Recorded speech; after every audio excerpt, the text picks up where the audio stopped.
Bonjour, bienvenue à toutes et à tous. Je vous laisse vous installer, le culte va bientôt débuter. Vous allez bien? Qui va bien? Qui lève la main? Bon, apparemment, il y en a qui vont pas bien. Ou ils sont sourds. Mais non, je pense que tout le monde va bien. En tous les cas, même si vous n'allez pas bien, vous êtes au bon endroit. Hein, Dieu est venu pour les gens qui sont malades, pécheurs, pas bien, donc c'est bien. Vous êtes au bon endroit. Je vous laisse vous installer. J'attends. Il y a des personnes âgées au fond qui n'entendent pas. Je ne donne pas de nom. Non, je ne peux pas donner de nom, on est enregistré en plus. Donc, bienvenue à ceux qui regardent la vidéo.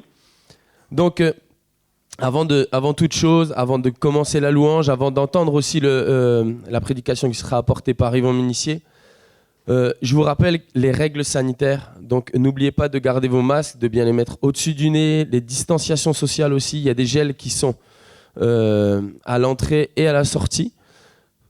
Évitez les attroupements et la sortie se fera à votre gauche. Voilà, donc normalement, j'ai rien oublié pour les règles sanitaires. Mais avant toute chose, si vous voulez bien, on va prier. D'accord ? Merci Seigneur Jésus. Merci Seigneur parce que c'est vrai que ce matin, comme je disais tout à l'heure, j'ai envie de te dire que je t'aime Jésus.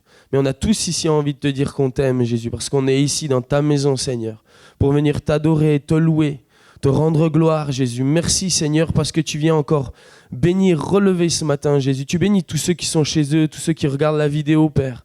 Vraiment, tu veilles sur chacun, Jésus. Et ce matin, d'un même cœur, on veut vraiment te donner ce culte qui t'est dû, Seigneur. Merci, Jésus. À toi l'honneur et la gloire, Papa. Amen. Amen.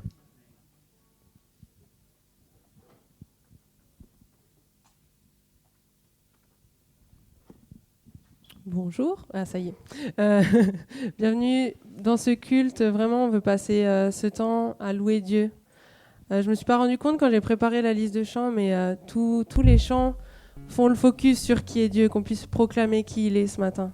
Vraiment qu'on puisse rentrer dans sa présence dignement et qu'on puisse le louer pour qui il est. Alors on va commencer. Si vous voulez vous lever, vous êtes encouragés à le faire.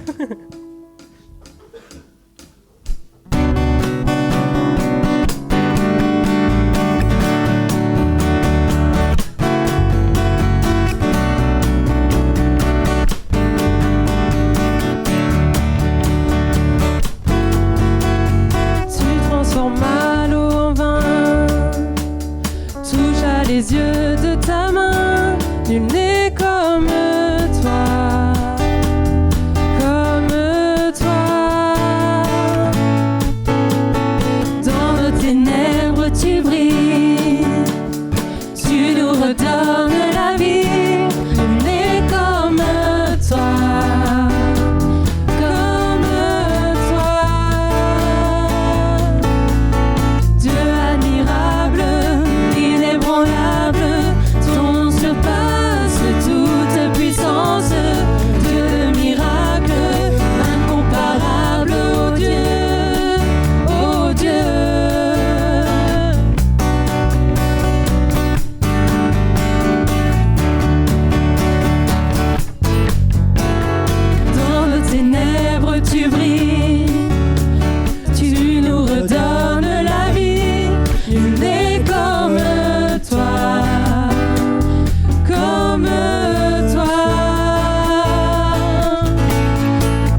notre Dieu est pour nous, qui pourra nous arrêter? Et si Dieu est avec nous, qui sera contre nous? Si notre Dieu est pour nous, qui pourra nous arrêter? Et si Dieu est avec nous, qui sera contre nous?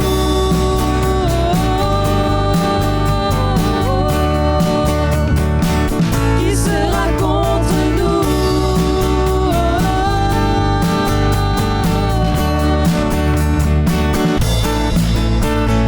Dieu admirable, inébranlable, ton nom surpasse toute puissance.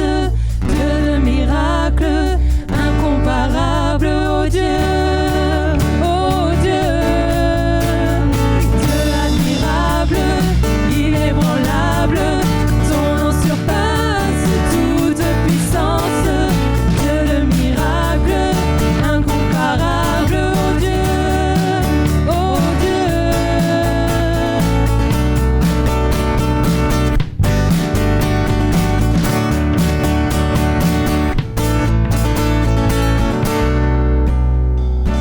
Merci Seigneur pour qui tu es. Je veux juste proclamer, Seigneur, rentrer dans ta présence dignement ce matin. Vraiment proclamer qui tu es, proclamer ton saint nom ce matin, Jésus. Merci pour qui tu es, vraiment Seigneur. Merci Jésus.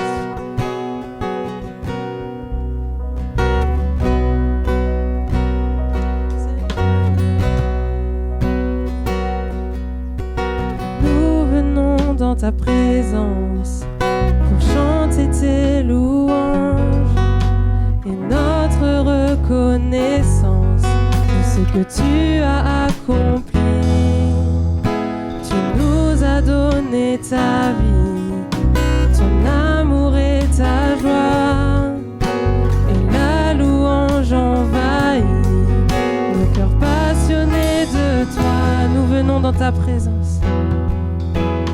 Nous venons dans ta présence pour chanter tes louanges et notre reconnaissance de ce que tu as accompli. Tu nous as donné ta vie, ton amour et ta joie, et la louange envahit nos cœurs passionnés de toi. Qu'on puisse le proclamer.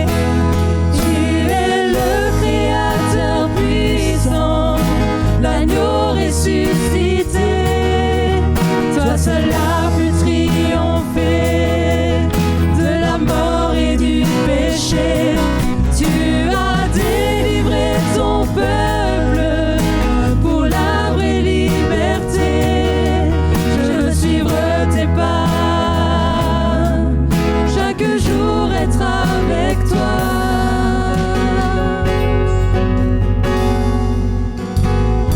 Nous venons dans ta présence pour chanter tes louanges et notre reconnaissance de ce que tu as accompli. Tu nous as donné ta vie, ton amour et ta joie, et la louange envahit nos cœurs passionnés de toi. Tu es le Créateur puissant, l'agneau ressuscité.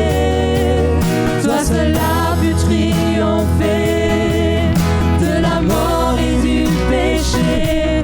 Tu as délivré ton peuple pour la vraie liberté. Je veux suivre tes pas, chaque jour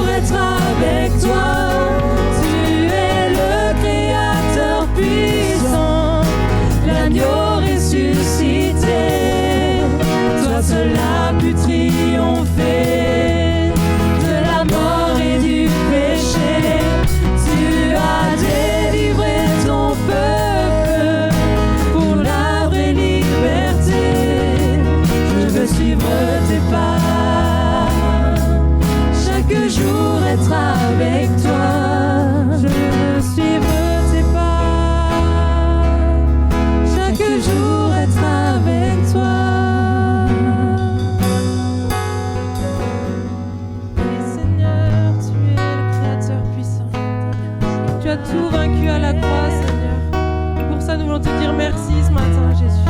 Pour te rendre un culte agréable ce matin. Reçois toute la louange de nos cœurs ce matin, Jésus. Reçois nos cœurs, Seigneur. Comme le dit ce chant, Seigneur, nous voulons vivre pour toi. Que ce soit une réalité vraiment. Oh Jésus, nous voulons vivre pour toi, Seigneur.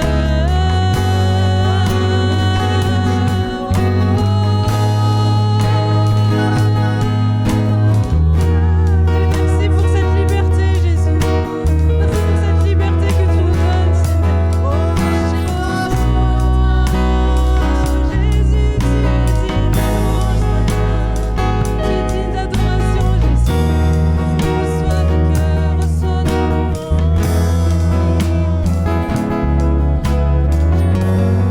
par chanter. Tu es le Créateur puissant, l'agneau ressuscité.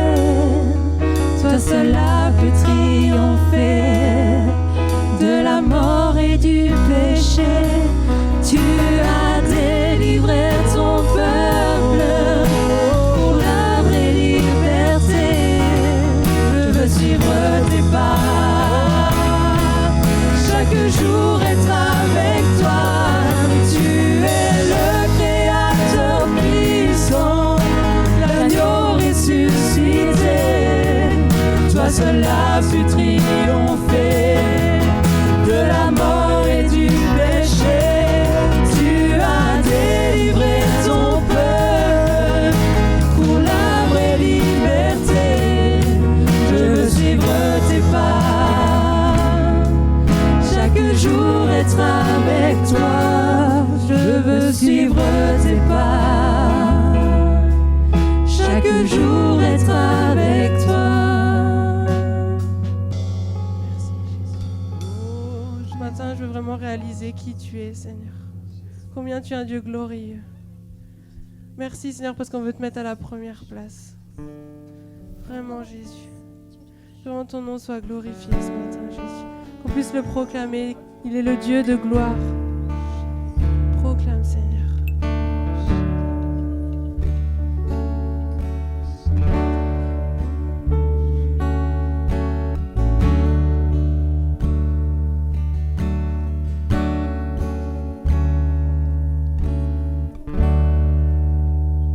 Car tu es Dieu au-dessus de la terre.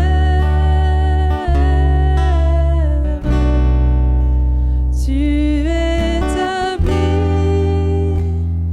ton trône dans les cieux.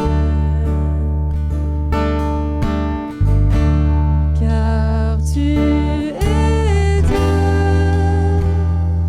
au-dessus de la terre.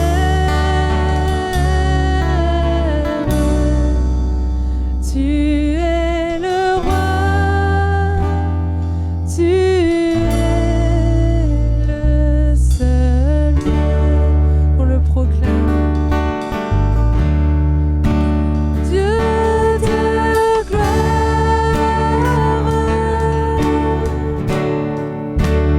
Dieu de gloire,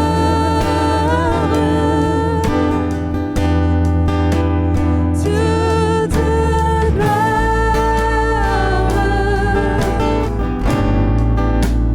tu es roi. Dieu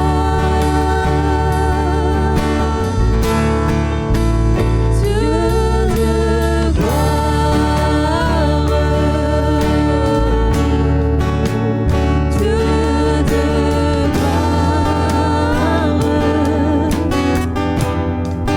Dieu de gloire, Dieu de gloire,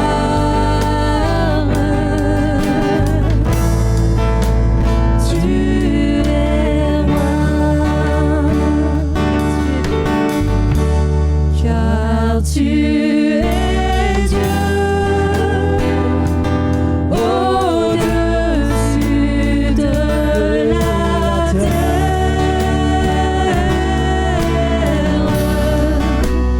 Tu établis ton trône dans les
vos louanges, votre adoration vers Dieu. Jésus, tu es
Je voulais juste vous dire combien je suis heureux d'être avec vous.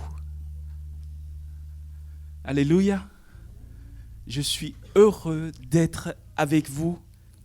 Vous savez, Jésus lui-même a dit, vous prendrez la Sainte Seine, vous prendrez le pain, vous prendrez le vin en mémoire de moi, dit Jésus. Je suis heureux de prendre ensemble avec vous la Sainte Seine en nous rappelant qui était Jésus, qui il est véritablement aujourd'hui et qui il est véritablement, qui il sera véritablement. Je vous lance un défi. Prenez-moi 5 raisons sur lesquelles vous pourrez critiquer Jésus, vous pourrez le juger. Donnez-moi 5 raisons où vous pourrez le quitter. Je suis venu vous déclarer ceci. Dans la Bible, dans l'épître aux Éphésiens chapitre 1, à partir du verset 17, il est dit ceci. Afin que le Dieu de notre Seigneur Jésus-Christ, le Père de gloire, vous donne un esprit de sagesse et de révélation dans sa connaissance. Qu'il illumine les yeux de votre cœur, amen, pour que vous sachiez quelle est l'espérance qui s'attache à son appel. Quelle est, envers nous qui croyons, l'infinie grandeur de sa puissance, se manifestant avec efficacité par la vertu de sa force. Il l'a déployé en Christ en le ressuscitant des morts et en le faisant asseoir à sa droite dans les lieux célestes, au-dessus de toute domination, de toute autorité, de toute puissance, de toute dignité et de tout nom qui peut être nommé, non seulement dans le siècle présent, mais encore dans le siècle à venir. Il a tout mis sous ses pieds et il l'a donné pour chef suprême à l'Église, qui est son corps, la plénitude de celui qui remplit tout en tous. Amen. Je suis venu vous déclarer ce matin que Jésus-Christ est vivant. Alléluia. Jésus-Christ est capable de te guérir aujourd'hui. Jésus-Christ est véritablement celui, amen, qui te libère maintenant. Alléluia. Amen. Gloire à Dieu. Et je vais prier avec vous. Je vais prier avec vous avant de prendre ensemble cette sainte scène. Seigneur, merci. Merci parce que tu es véritablement mort, mais que tu es véritablement ressuscité aujourd'hui. Merci parce que tu es le Dieu vainqueur en toutes choses et en toutes circonstances. Seigneur, je veux te prier pour cette personne qui a vraiment cette douleur au bas-ventre. Seigneur, merci vraiment de la guérir. Alléluia, dans le beau nom de Jésus-Christ. Je te prie pour cette personne tellement oppressée psychologiquement dans ses pensées. Merci Seigneur d'opérer ce miracle dans ton beau nom Jésus-Christ. Amen, gloire à Dieu. Je te prie pour celui qui se moque de toi, maintenant. Celui qui se moque de toi. N'aie pas peur de relever ce défi. Je te relance ce défi. Donne-moi 5 raisons. Tu auras la facilité de trouver mes coordonnées. Donne-moi 5 raisons pour lesquelles tu veux critiquer Jésus-Christ, tu veux le juger ou tu veux le quitter. Donne-moi 5 raisons. Et je peux te dire ce matin que tu verras pourquoi il est honoré, il est loué et adoré dans son Église. Alléluia. Je vous invite à vous lever. Si vous le voulez bien, on va prendre la Sainte Seine ensemble. Nous voulons vraiment de le proclamer. Gloire à Dieu. Gloire à toi, Éternel, notre Dieu. Merci d'avoir envoyé ton Fils Jésus-Christ pour mourir sur cette croix, pour porter nos fardeaux, pour porter nos maladies, pour porter nos péchés. Nous voulons te rendre gloire, notre Dieu, d'avoir donné ton Saint-Esprit qui aujourd'hui, maintenant, nous vivifie, nous accompagne dans cette marche de foi. Seigneur, et nous crions ce matin, quelles que soient les circonstances qui peuvent nous entourer, mais nous déclarons ce matin avec foi et avec joie, Seigneur, grâce à toi, Christ en nous, nous sommes plus que vainqueurs. Merci Seigneur notre Dieu, vraiment à toi toute la gloire, que nous prenions cette sainte scène dignement en nous rappelant qui était Jésus, qui il est véritablement et qui il sera pour chacun d'entre nous. À lui soit la gloire. Seigneur, merci. Amen. Amen.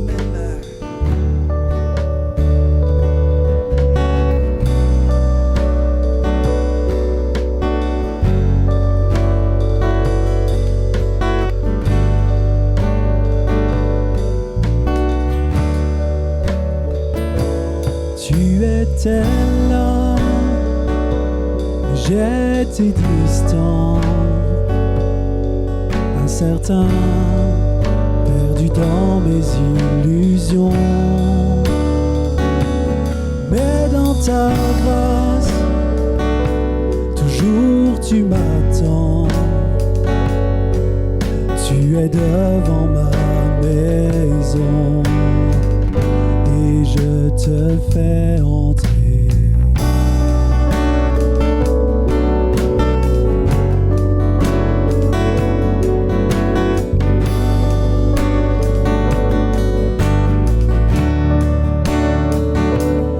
Donnant ta vie pour tous mes péchés, par toi je vis, c'est toi qui as tout porté. Brisant les liens de ma vie passée, pour moi tu as payé. C'est ton amour qui fut ma chance.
Tu as souffert, Seigneur, pour mes péchés, Jésus.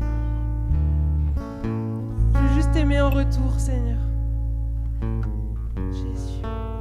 Merci, ton nom est grand, Seigneur. Tu es digne de louange, Jésus. Oh, gloire à toi, éternel. Oh, Jésus. Oh, Jésus, sanctifié.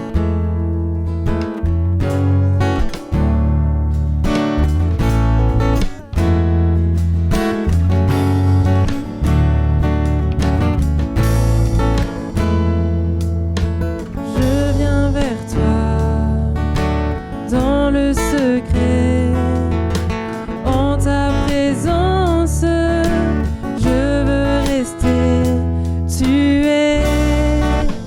Tu seras toujours là.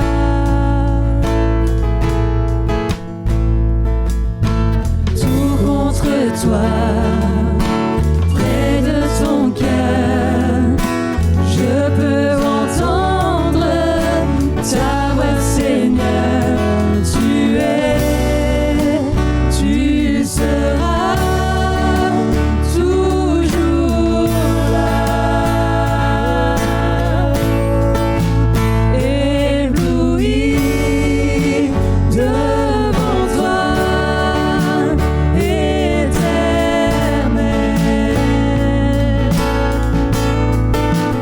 Ébahi par l'amour de ton zèle,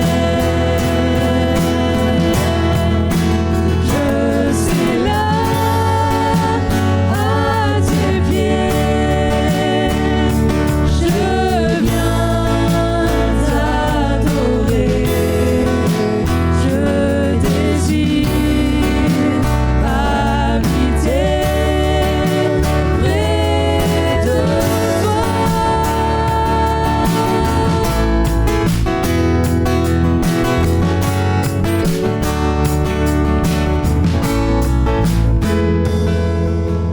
Je vois ton bras, je sens ta main, tu me protèges, tu me soutiens,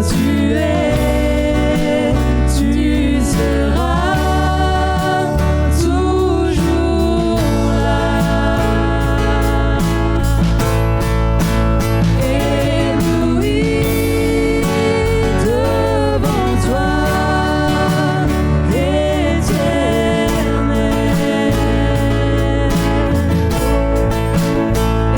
Ébahi par l'amour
Laissons-nous éblouir par cette lumière.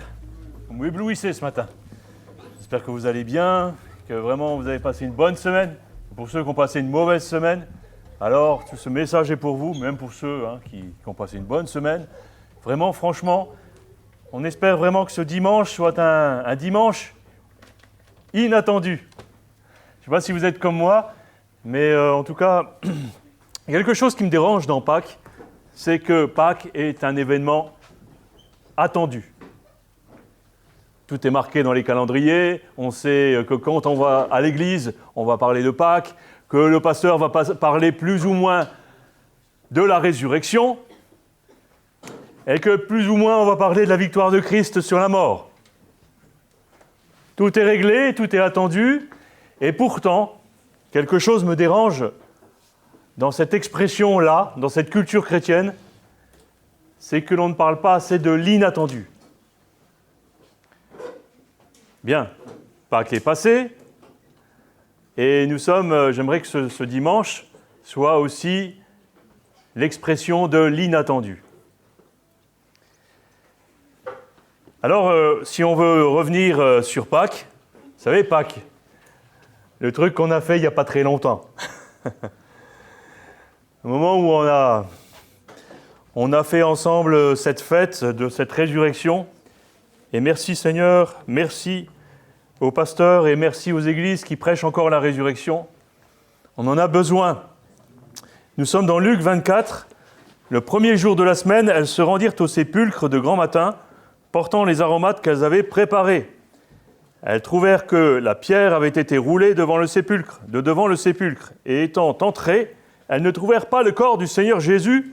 Comme elles ne savaient pas que penser de cela, voici 2 hommes leur apparurent en habits resplendissants. C'est pour ça que nous sommes éblouis aujourd'hui. Resplendissants, saisies de frayeur, elles baissèrent le visage contre terre, mais ils leur dirent « Pourquoi cherchez-vous parmi les morts celui qui est vivant ?» Question. Il n'est point ici, mais il est ressuscité. Souvenez-vous de quelle manière il vous a parlé lorsqu'il était encore en Galilée, et qu'il disait « Il faut que le Fils de l'homme soit livré entre les mains du pécheur, qu'il soit crucifié, qu'il ressuscite le 3e jour. » Et elles se souvinrent des paroles de Jésus. À leur retour du sépulcre, elles annoncèrent toutes ces choses aux 11 et à tous les autres. Celles qui dirent ces choses aux apôtres étaient Marie de Magdala, Jeanne, Marie mère de Jacques, et les autres qui étaient avec elles. Ils prirent ces discours pour des rêveries, et ils ne crurent pas ces femmes. Alors ici, on se rappelle qu'il n'y avait que 2 jours que le peuple de Jérusalem avait vu Jésus crucifié pour hérésie et traîtrise pour Rome. On est dans le contexte. Pendant 3 ans, vous le savez, Jésus avait voyagé en Israël. Il avait quoi ? Il avait prêché, enseigné, guéri les malades. Il avait chassé les démons. Il avait vraiment fait des choses merveilleuses, calmé les tempêtes. Et il avait, à cet instant précis-là, durant ces 3 années-là, gagné le cœur du peuple. Il avait même écarté les religieux qui vraiment, franchement, lui mettaient des bâtons dans les roues. Il n'y a rien de pire que la religion. Moi, je suis contre la religion, mais vraiment contre. La religion ne doit pas être vécue comme quelque chose de malheureux, de dramatique ou de freinant dans une vie ou morte, une religion morte qui n'a aucun sens. Croyez-le, une religion doit être vivante.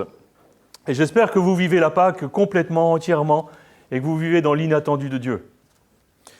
Ce vendredi après-midi-là, spécialement, ce vendredi-là, les disciples auraient tous parié que Jésus était un loser. C'est un perdant.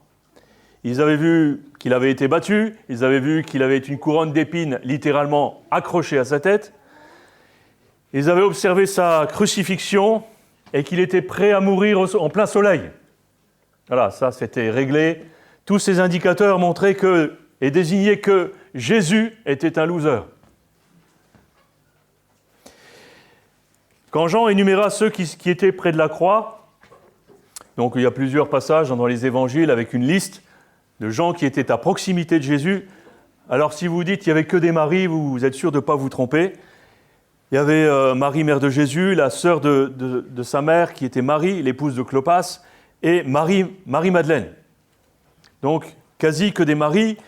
Et si nous lisons le récit de Luc, nous voyons que ce qui s'est passé ensuite, je suis dans Luc 23, pour ceux qui liront ensuite, et Luc 24, quand son corps fut emporté, les femmes de Galilée avaient suivi et vu la tombe où il avait été placé, puis elles sont rentrées chez elles, elles ont préparé des épices, des aromates, elles ont commencé à faire du baume pour oindre le corps de Jésus. Puis, donc ensuite, comme l'exige la loi, elles se sont reposées, car c'était le sabbat qui arrivait. Et à cause de ça, donc, elles se sont reposées. Et donc ensuite, elles sont allées au tombeau, prenant les épices qu'elles avaient préparées, et elles sont rentrées dans le tombeau, et elles n'ont trouvé que du vide. Des linceuls qui étaient pliés, mais que du vide. Le corps avait disparu. Voilà. J'insiste sur le mot vide, hein, parce que souvent, on est souvent dans le vide. Hein.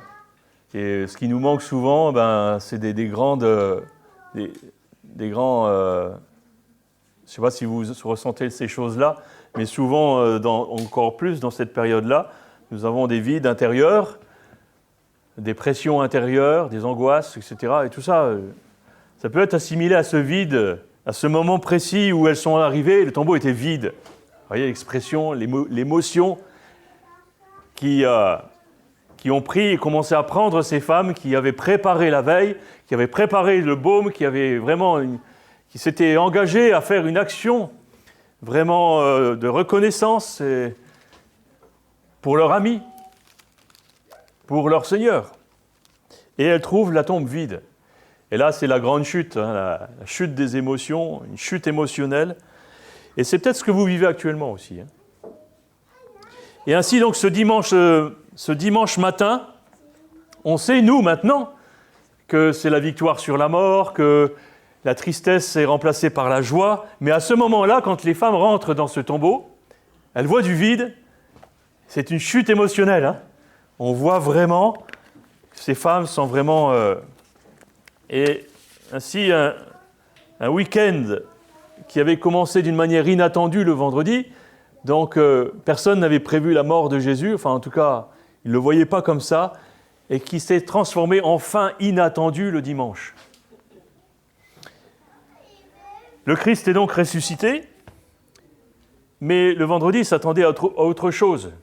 Peut-être qu'il s'attendait à ce que le peuple aurait pu se lever à défendre Jésus. Il s'attendait à ce que Jésus, en un éclair, qu'il y ait un éclair qui descende, par exemple, et qui convainc les Romains, ou bien alors qu'il les foudroie, plus exactement, sur place, ou peut-être une armée d'anges qui descend d'un cloud ou d'un nuage.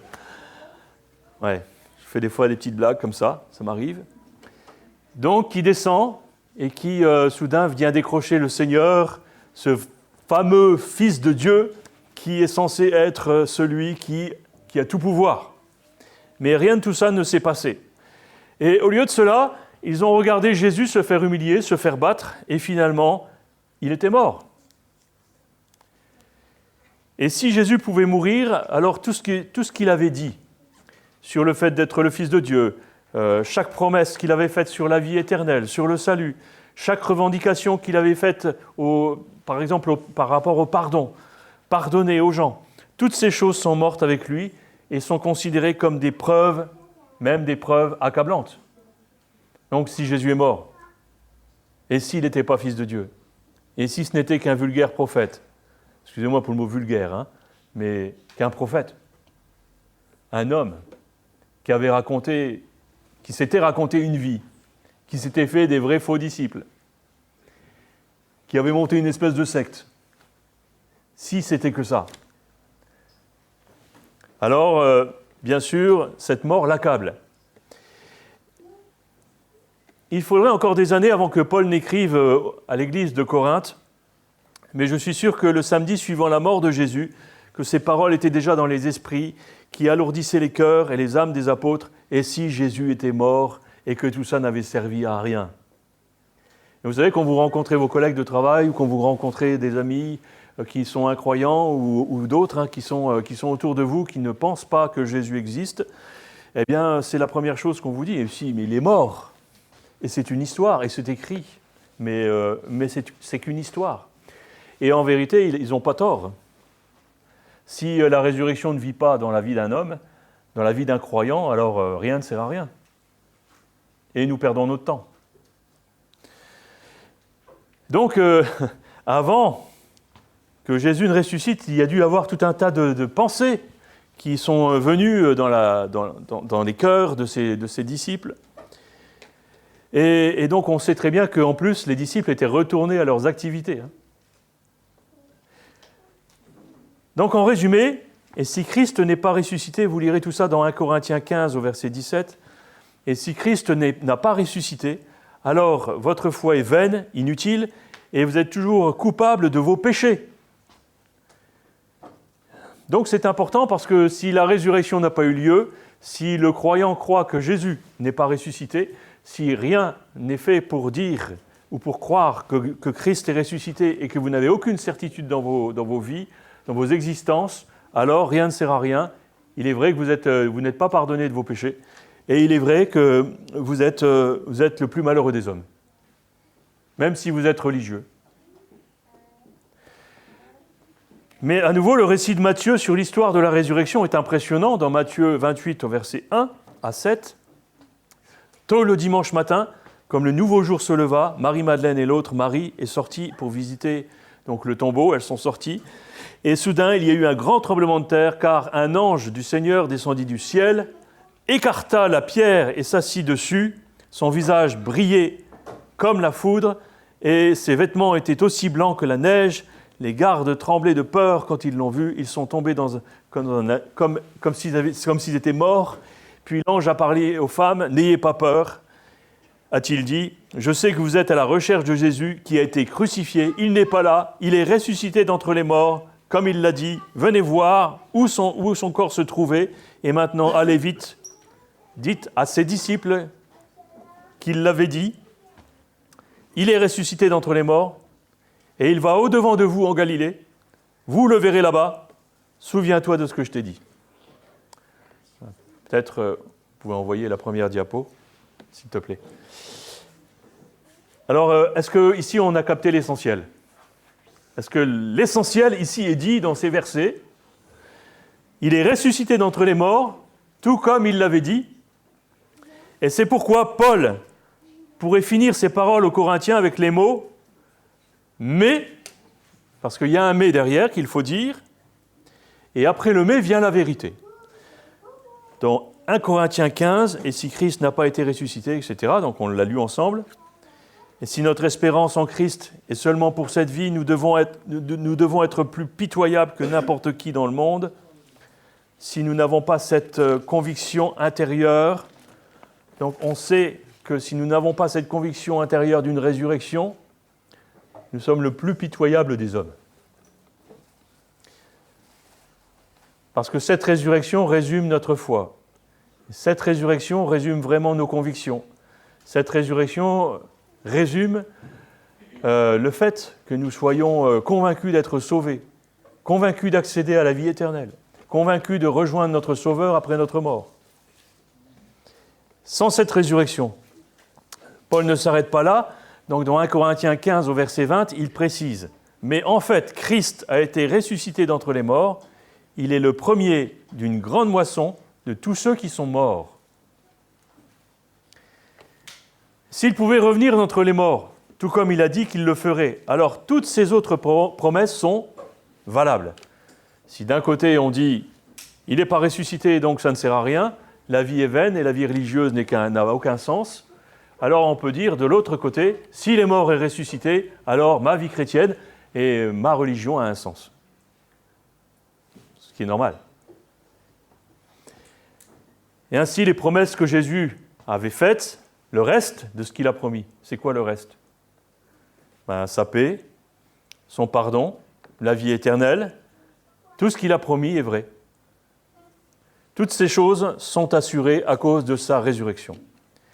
Et en vrai, le résumé le plus significatif des évangiles, c'est bien la résurrection. La résurrection de Jésus résume tout le reste. Donc, la résurrection a un sens vraiment important. Et la résurrection n'a pas lieu qu'à Pâques. La résurrection, elle a lieu tous les jours.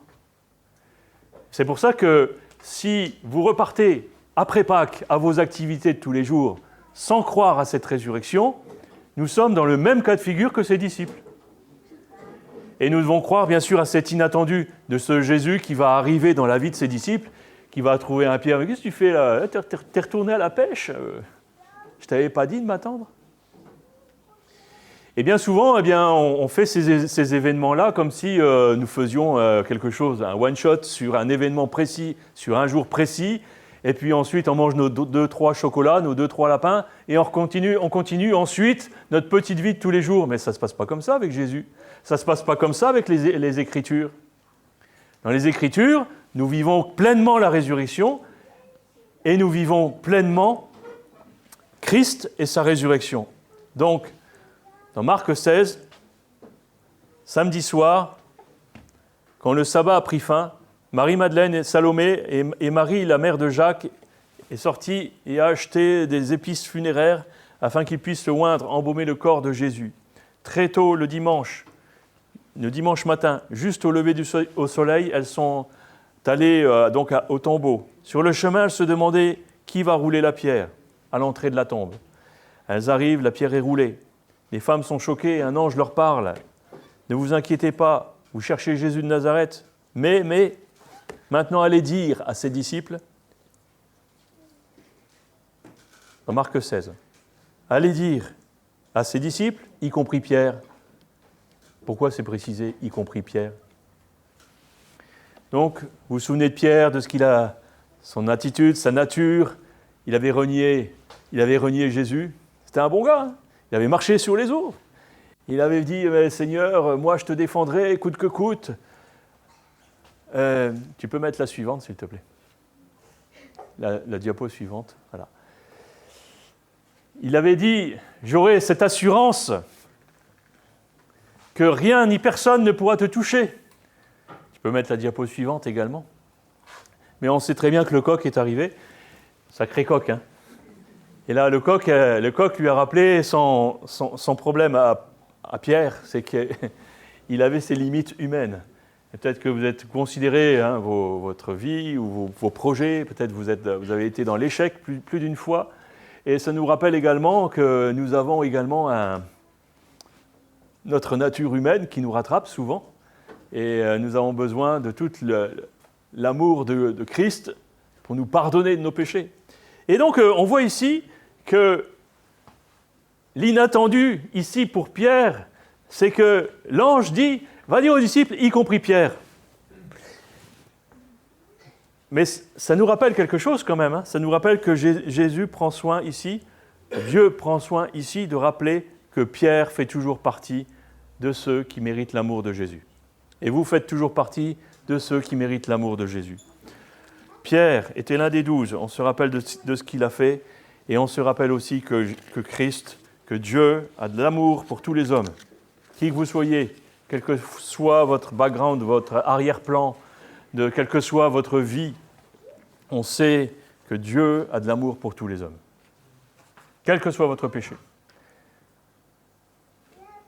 Et ce coq-là me rappelle que je suis qu'un homme, je suis pécheur, j'ai besoin de son pardon. Alors, dans Marc 14, 66, on voit tout ce récit. Pendant ce temps, Pierre était dans la cour, et vous vous souvenez que même des servantes viennent le voir. Mais en plus, il avait un accent. Il n'était pas fut hein, quand même. Il avait un accent. Il parlait dans son patois à lui, quoi. Et j'aimerais bien être un Pierre quand même, hein. Je dis il n'est pas fut, mais c'est un homme quand même remarquable. Et donc, il dit 3 fois et le coq chante. Il renie Jésus 3 fois et le coq chante. Alors, Pierre, qu'est-ce qui se passe et qu'est-ce qui se passe dans notre cœur, dans notre vie, dans nos pensées ? C'est Jésus-là, il t'avait appelé à être un pêcheur d'hommes et tu es devenu quoi ? Un pêcheur de poissons. Et tu es retourné à ton activité. Et là, c'est là où Dieu nous rattrape dans notre vie de tous les jours. Qu'est-ce que je t'avais dit au fait ? Je t'avais dit que je mourrais, que je ressusciterais, et toi, tu fais comme si je n'étais pas ressuscité, comme si je n'existais pas, comme si je n'étais pas vivant. Alors, si Christ n'était pas ressuscité, qu'est-ce qui serait passé pour Pierre? Remords, culpabilité, angoisse. Une pierre vraiment très lourde à porter. Mais Christ est ressuscité, et c'est pour ça que l'ange dit aussi, va dire aux disciples et va dire à Pierre.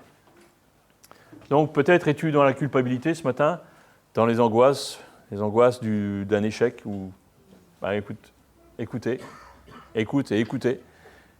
Christ a quelque chose de merveilleux pour vous, il est ressuscité, et il te parle aussi ce matin. Quand les femmes ont trouvé le tombeau vide, il ne suffisait pas que l'ange leur dise que Jésus avait été enlevé, mais aussi, il leur a dit, allez, va dire aux disciples et surtout à Pierre. Donc on ne s'y attendait pas. Surtout Pierre qui l'avait renié, et Jésus avait besoin de voir Pierre dans la foule. Il avait besoin de savoir que ces 3 dernières années n'avaient pas été gaspillées. Il n'avait pas besoin d'autre chose que de voir Pierre le suivre. Pierre l'avait renié, comme s'il ne l'avait jamais connu, mais Jésus, crucifié sur la croix, se vidant de son sang, a dit « Père, pardonne-leur ».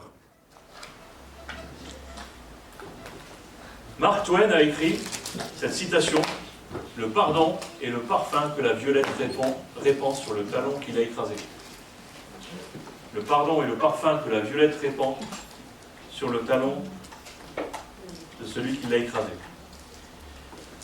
Et ce fut certainement le cas, en tout cas, écrasé, écrabouillé sur la croix, vraiment écrasé par la puissance des hommes, par la puissance des religieux, par la puissance des politico-religieux et par la puissance des incroyants. C'est surtout la puissance aussi de ce que le diable avait fait sur cette terre. Eh bien, Jésus est sur une croix pour porter votre péché. Et on sait que là, ce poids du péché, aujourd'hui, il l'a vaincu. Aujourd'hui, il est ressuscité. Et bien sûr, c'est ce poids de culpabilité qui nous habite, aujourd'hui, il est vaincu. Et c'est pour ça qu'en prenant la Sainte Seine le matin, je me rappelle que Christ a vaincu mon péché. Quand Pierre s'est rendu compte de ce qu'il avait fait, il s'est effondré et a pleuré. Ça, c'est bien, mais ça ne suffit pas. Il faut ensuite tout lâcher prise, lâcher notre remords, lâcher notre culpabilité. C'est pas évident à faire, de lâcher prise. Pour Pierre et pour chacun de nous, le dimanche apportait un pardon inattendu. Si tu peux passer, la slide suivante. Donc c'est l'histoire des violettes. Du coup, Jésus-Christ a versé son sang. Et peut-être à chaque fois que vous verrez une violette, vous penserez à cette citation ou au pardon de Jésus. Mais en tout cas, c'est un sacré cadeau. Un sacré cadeau. Le lendemain de sa crucifixion, le lendemain de la mort de Jésus et le lendemain du jour où le corps de Jésus avait été déposé dans le tombeau, nous lisons ceci dans le livre de Matthieu 27 au verset 62. Le lendemain, le jour du sabbat, les principaux prêtres et pharisiens sont allés voir Pilate et lui dirent « Monsieur Pilate ». Vous vous rappelez l'histoire de Jésus là?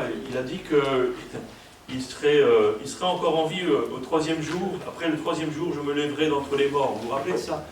Alors, si jamais on voit qu'il n'est plus là, on va dire que son corps est enlevé. Et qu'il a été ressuscité. Alors Pilate répond, prenez des gardes et sécurisez le tombeau, scellez le tombeau, mettez des gardes. Donc vous avez l'accord ici du gouvernement de Rome qui valide en quelque sorte la position des religieux.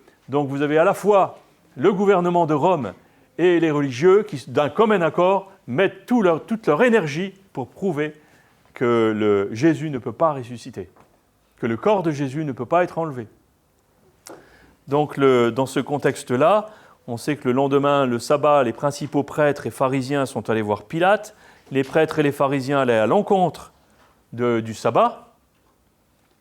C'est même la chose qu'ils reprochaient à Jésus à plusieurs reprises, parce que Jésus guérissait pendant le sabbat. Donc rappelez que le sabbat, c'est quelque chose qui ne vous permet pas d'entrer dans une activité, Donc vous devez vous reposer. Et donc là, pour eux, ce n'était pas le cas. Hein. Faites ce que je dis, pas ce que je fais. Donc rappelez-vous que les hommes ne pouvaient pas, même pas aller préparer, enfin les femmes plutôt, ne pouvaient pas aller préparer, embaumer le corps, de peur de briser le sabbat. Donc ça c'est l'aspect de la religion, dans toute son ampleur, dans toute sa profondeur. Et je comprends pourquoi beaucoup sont dégoûtés par la religion, des fois. Parce que toute cette chose qui émane de cette religion et de ce côté vraiment néfaste ne nous amène pas à aimer la religion. Le procès de Jésus devant Caïphe aussi a pris fin les premières heures de la matinée. Il a été emmené au siège, je suis dans Jean 18, 28. Il a été emmené au siège du gouverneur romain. Ses accusateurs ne sont pas entrés parce que cela les aurait souillés, selon toujours leur religion, et ils n'auraient pas été autorisés à célébrer la Pâque. Le vendredi matin, il ne voulait pas rencontrer Pilate parce qu'il ne voulait pas se souiller. Et là, on est vraiment dans cette... Je vais être très lourd, très dur même avec la religion. Ça se contredit puisque je suis en train de prêcher l'Évangile, mais je suis contre la religion morte. Et je suis contre ce type de religion qui n'amène que vraiment du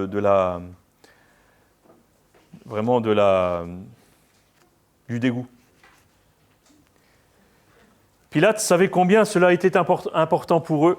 Pour lui, c'était juste une faveur de plus, arrangée dans une sorte de boîte de Pandore, genre peut-être un remboursement ultérieur. Vous savez, les politiques, ils aiment bien s'arranger avec ce genre de choses. Et donc un remboursement peut-être intérieur pour eux, de pouvoir dire « renvoie-moi l'ascenseur quand tu pourras ». Ainsi, la tombe a été sécurisée avec le sceau de Rome, et briser ce sceau était un crime capital. Une fois les gardes postés, ils ne s'attendaient pas à ce que quelque chose puisse mal tourner. Et puis nous reprenons l'histoire de Matthieu 28, 11. Comme les femmes étaient sur leur chemin, donc les gardes sont allés dans la ville et ont dit aux principaux prêtres ce qui s'était passé. Donc, quand les prêtres ont entendu ça, on a dit aux gardes, prenez des pots de vin et puis dites que les disciples ont volé le corps. Comme ça, ça arrange tout le monde. Encore un arrangement. Et donc, les autorités ont dû trouver une explication inattendue. Si tu peux passer la slide suivante. Voilà, une explication inattendue. Donc, ils ne s'attendaient pas à cette explication, que Jésus soit ressuscité, que le tombeau soit vide. Il fallait trouver une interprétation, il fallait trouver une explication. Donc, une explication inattendue. Le tombeau est vide, Jésus est ressuscité. Et vous savez qu'on aurait pu croire que c'était game over pour Jésus, mais la suite dit que non. Et donc, ils allaient retourner à leur filet de pêche, à leurs activités quotidiennes, mais on a vu là également que Jésus ne les a pas laissés tranquilles. Il est revenu les voir et leur a dit « Oh, j'ai une mission pour vous ». Et c'est cette mission-là qui est restée encore maintenant. Parce que c'est les suites des actes, c'est les suites de l'Église, c'est la suite logique de ce que vous avez vécu à Pâques. La résurrection nous emmène à ça. Elle nous emmène à dire « je vous ai dit quand même d'aller. Je vous ai dit quand même que j'étais ressuscité. Je vous ai dit quand même de ne pas avoir une religion morte. Je vous ai dit quand même d'être vivant, de vivre votre religion pleinement. Je vous ai dit quand même que cette résurrection vous libérait du péché. Je vous ai dit que cette résurrection, allait vous donner allait vous transformer, allait vous donner un élan que les incroyants n'ont pas. C'est quoi l'élan que les incroyants n'ont pas? Vous êtes sauvés, libérés du péché. Revoyons la résurrection, cette fois dans un autre récit, celui de Jean 20 au verset 19. Ce dimanche soir, les disciples se rencontraient derrière les portes verrouillées parce qu'ils avaient peur des dirigeants juifs. Soudain, Jésus est là. Il dit quoi? Que la paix soit avec vous. Comme il parlait, il leur a montré les blessures de ses mains, son côté. Ils étaient remplis de joie. Remplis de joie quand ils ont vu leur Seigneur. Encore une fois, il a dit la paix soit avec vous. Je vous envoie donc. Donc vous avez saisi? il ne les laissait pas partir, il les envoyait en mission. C'est différent. Donc la résurrection, Pâques, la résurrection, c'est bien, mais ensuite, il y a l'après. Et l'après, c'est nous, c'est vous. Il les envoie en mission et les envoyait faire toutes les choses pour lesquelles il les avait mandatés. Et aujourd'hui, nous sommes dans l'après-Pâques. Jésus dit encore à ceux qui le suivent que la paix soit avec vous. Il vous le dit dans ses Écritures, et je vous les relis, que la paix soit avec vous, comme le Père m'a envoyé, je vous envoie. Donc la religion, ce n'est pas quelque chose de statique, ce n'est pas qu'une histoire, ce n'est pas qu'un événement, ce n'est pas qu'une célébration. La religion, c'est vraiment quelque chose de vivant. La résurrection est une invitation à faire une expérience de sa grâce. C'est la raison de sa mort et de sa résurrection. Une invitation à entrer dans une expérience bien plus vivante que l'on ne croit. N'entrez pas dans une religion morte, mais dans une vie véritable. Une transformation intérieure. Croyant ou non, d'ailleurs. On a tous besoin d'une transformation, et tous les jours. Même celui qui est baptisé. Jusqu'à la fin de votre vie, vous aurez besoin de cette transformation. Jusqu'à ce que vous soyez rendu parfait après votre mort. Les remords, la nature humaine, le reniement, les angoisses, le péché, tout ça, c'est vaincu. Et cela vous sort de la dépression, des angoisses, vous permet de réaliser que vous êtes une nouvelle créature, que la résurrection est vivante, présente, j'allais dire touchable, pas touchable, mais prégnante, oui, palpable. Prenez tous les adverbes que vous voulez. En tout cas, pourriez-vous avoir suffisamment de cran pour parler à votre Dieu comme à un ami, suffisamment de courage pour vous laisser transformer, pour abdiquer, pour lâcher prise, alors que nous avons atteint nos limites humaines? Je pense que c'est une prière que nous pouvons faire dans l'après-Pâques, et nous sommes dans ce dimanche inattendu. Est-ce que vous attendez vraiment à ce que Christ fasse quelque chose pour vous aujourd'hui, ce matin précisément, à l'heure où je parle? Est-ce que vous croyez que Christ peut entrer dans votre vie? Est-ce que vous voulez vivre cette résurrection? Je vais inviter vraiment l'Église à se lever, l'Assemblée à se lever, à croire que cette résurrection, vous pouvez la vivre, que ces promesses sont pour vous, que les angoisses et la puissance du péché est vaincue, la mort est vaincue. Je vais laisser aussi les louangeurs, vraiment les praisers, venir derrière moi exprimer toute leur foi et leur conscience active dans la musique et dans la louange pour que l'Église soit emmenée vraiment dans ces Écritures plus profondément, que vraiment mettez tout votre cœur à nu devant Dieu et laissez-vous impacter par la puissance de Dieu.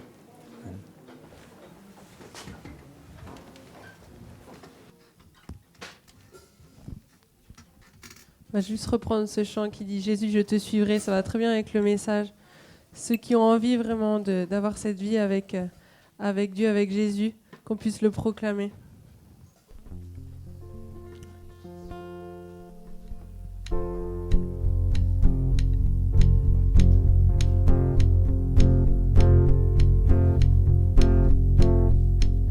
Dans la joie quand le soleil m'inonde, sur les monts où ta présence abonde.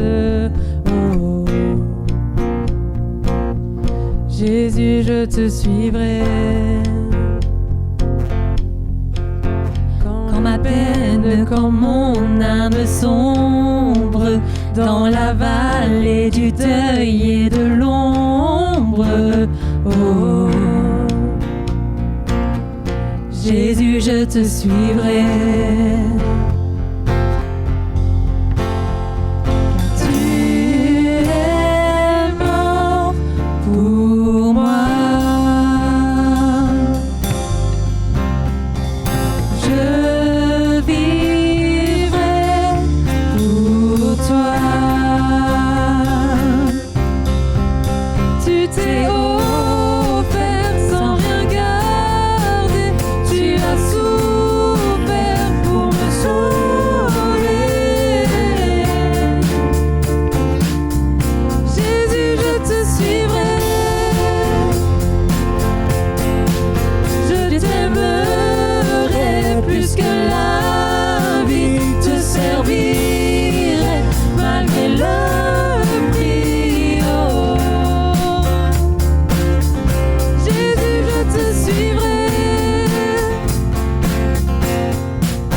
confiant quand ma foi est profonde, dans le doute quand ma paix semble fondre.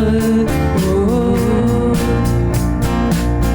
Jésus, je te suivrai. Car tu es bon pour moi. Je vivrai pour toi. Tu t'es offert sans rien garder. Tu as souffert pour me sauver. Jésus, je te suivrai. Je t'aimerai plus que la vie. Te servirai malgré le prix. Oh, Jésus, je te suivrai.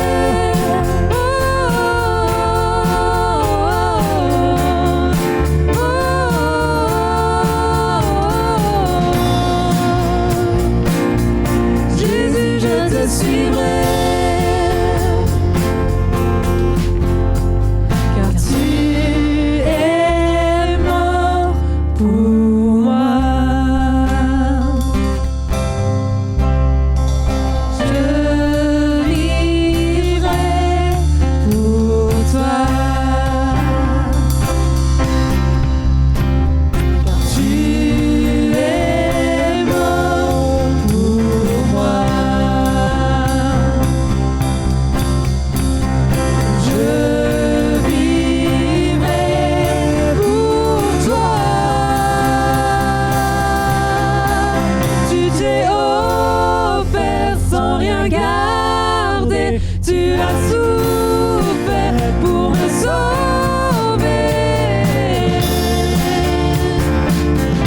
Jésus, je te suivrai. Je t'aimerai plus que la vie. Te servirai malgré le prix. Oh, Jésus, je te suivrai. Oh,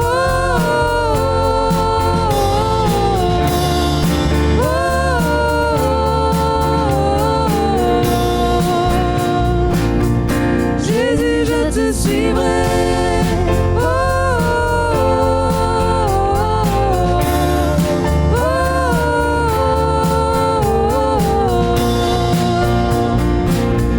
Jésus, je te suivrai. Seigneur, on veut vraiment répondre à cet appel que tu nous donnes, que tu nous as donné.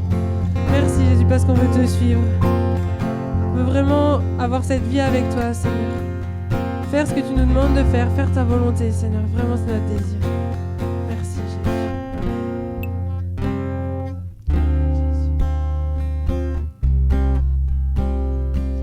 On va prendre ce dernier chant qui proclame que Dieu est bon avant la fin de ce culte pour vous accompagner. Vraiment qu'on proclame Dieu, tu es bon. Amen.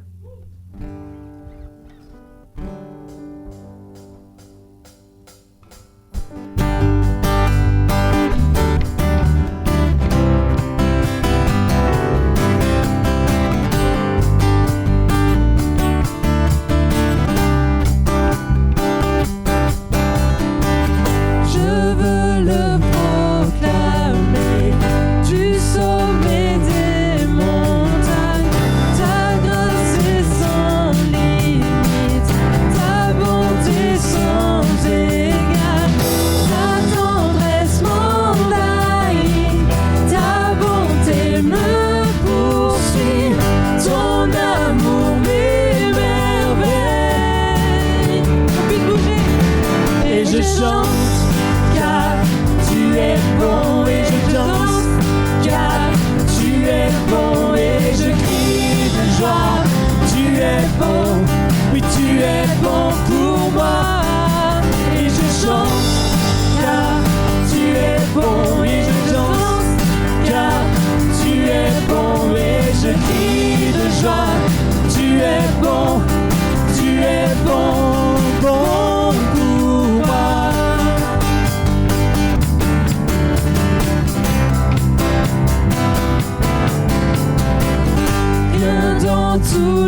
et je chante, car tu es bon, et je danse, car tu es bon, et je crie de joie. Tu es bon pour moi, et je chante, car tu es bon, et je danse, car tu es bon, et je crie de joie. Tu es bon, bon pour moi.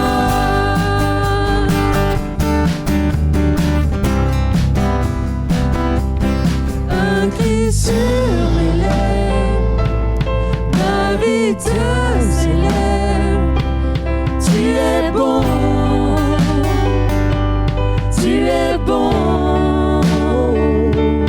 mon soleil brille, mon cœur te redit. Tu es bon,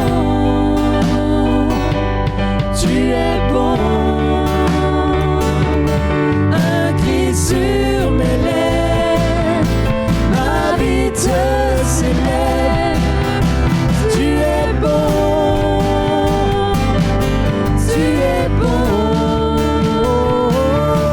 mon soleil brille, mon cœur te redit. Tu es bon, un cri sur mes lèvres, un cri sur mes lèvres, ma vie te célèbre. Tu es bon,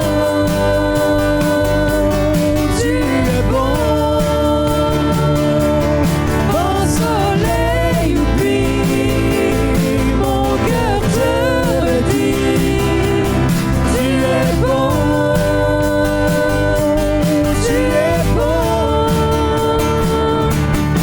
et je chante, car tu es bon, et je danse, car tu es bon, et je crie de joie. Tu es bon pour moi, et je chante, car tu es bon, et je danse, car tu es bon, et je crie de joie. Tu es bon, bon pour moi.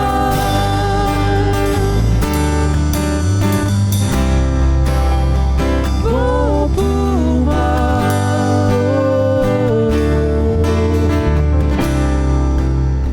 Bon pour moi.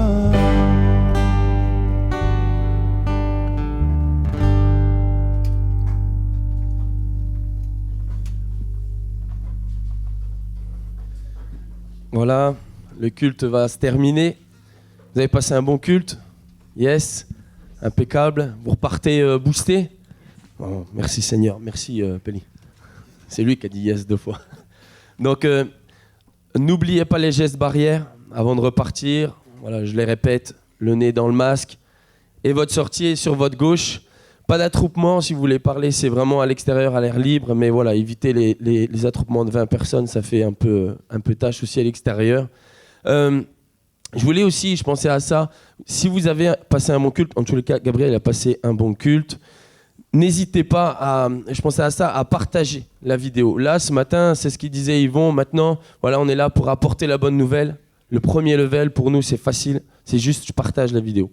Voilà, vous partagez vraiment la bonne nouvelle de Jésus. Donc, vous vous dites, mais j'ai pas de réseaux sociaux, mais au moins, allez sur YouTube et mettez juste un pouce pour liker la vidéo. Et puis, peut-être mettez un commentaire aussi pour les équipes techniques qui s'affairent autour de ces prises de vue, etc. C'est vraiment dans un but, c'est ce qui rappelait aussi, on priait ensemble ce matin avec Gabriel, et c'est ce qui rappelait, c'était dans un souci d'évangélisation. C'est pas juste pour se prendre en vidéo, se regarder, se dire ouais, je suis vraiment pas mal. Non, c'est vraiment pour apporter la bonne nouvelle. Donc voilà, n'hésitez pas à partager et à évangéliser de cette manière. Donc voilà, on va se quitter ce matin, et si jamais vous voulez être là dimanche prochain au culte, n'hésitez pas, il faut vous inscrire avant mercredi même avec les enfants. Vous pouvez être là avec les enfants, il faut juste vous inscrire avant mercredi auprès de Simon, ou alors vous envoyez un mail sur le site de l'église, enfin sur l'adresse mail de l'église. Et puis, je vais vous souhaiter une bonne appétit et puis un bon retour chez vous. Allez, au revoir.